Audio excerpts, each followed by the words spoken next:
there is overwhelming international support for taking them as the basis for a political settlement.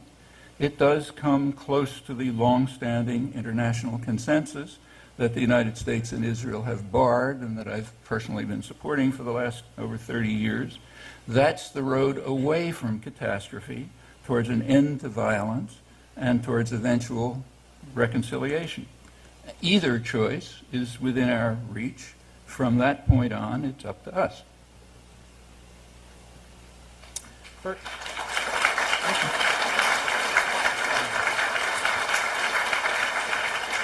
Professor Dershowitz. We do seem to have a remarkable point of agreement. I think we both do agree that the proposals made at Taba do provide a useful basis for a peace process. Now, Taba didn't end because Israel left. Taba ended because Arafat rejected Camp David, thereby causing the election of Sharon over Barak. There was no government, essentially, that could carry out the Taba proposals, which were favored by a very, very large number of Israelis. That's why Prince Bandar said to Arafat at Camp David and at Taba, if you reject the proposals at Camp David, you're going to get Sharon instead of Barak. You're never, ever going to get a better deal.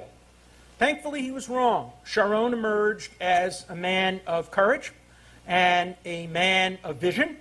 And I myself, although I never did support Sharon in the past, strongly support the efforts made by Sharon and Peres, a great, great man of peace, a man who has vision, a man who imagines the future, a man who can bring about peace in the world and peace in the Middle East.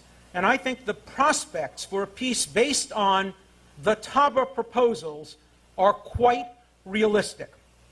I think that if this party wins the election and invites the Palestinians to the table, and the Palestinians don't again miss an opportunity to miss an opportunity, there will be a real prospect for negotiation, a real prospect for a peace based on pragmatism.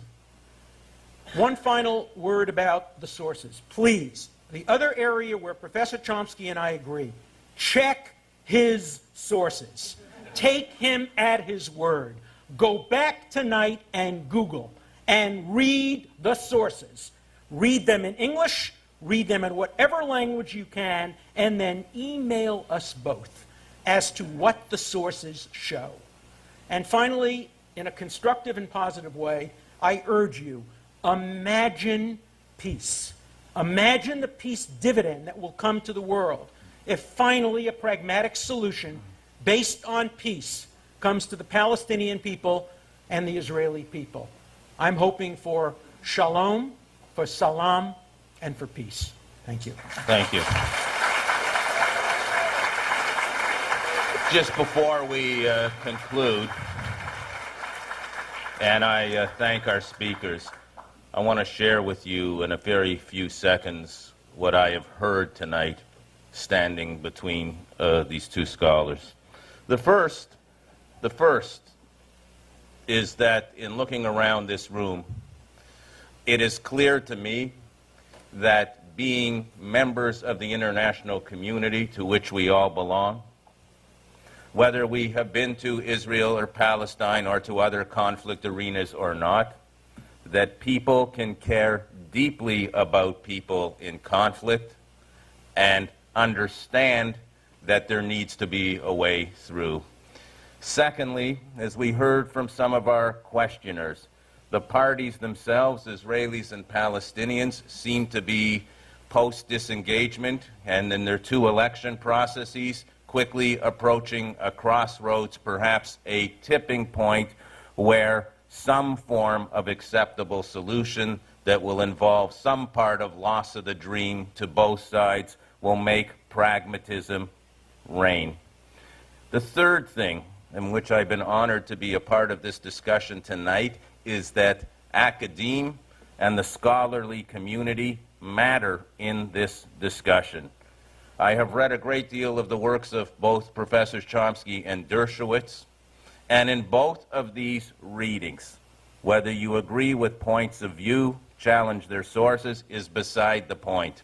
What you have been treated to tonight is two individuals who have spent a lifetime thinking very, very hard about some of the most difficult problems in international public policy.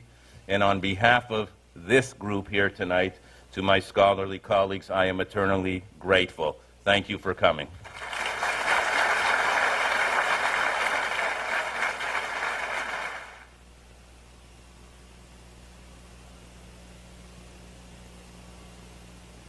Alan Dershowitz's book, The Case for Peace, is published by Wiley.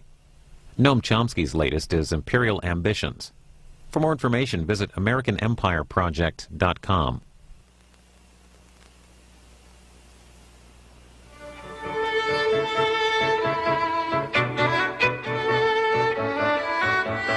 You're watching Book TV, only on C-SPAN 2. Coming up at 9 a.m. Eastern, Al Franken on his latest bestseller, The Truth with Jokes. Then, Indivisible, Martha Zoller on American Values. Tonight on Book TV, conservatives debate the war in Iraq with Francis Fukuyama and William Crystal. After that, at 7 p.m. Eastern, another chance to see Alan Dershowitz and Noam Chomsky. And at 10, Lynn Cheney. Her latest history book for children is A Time for Freedom.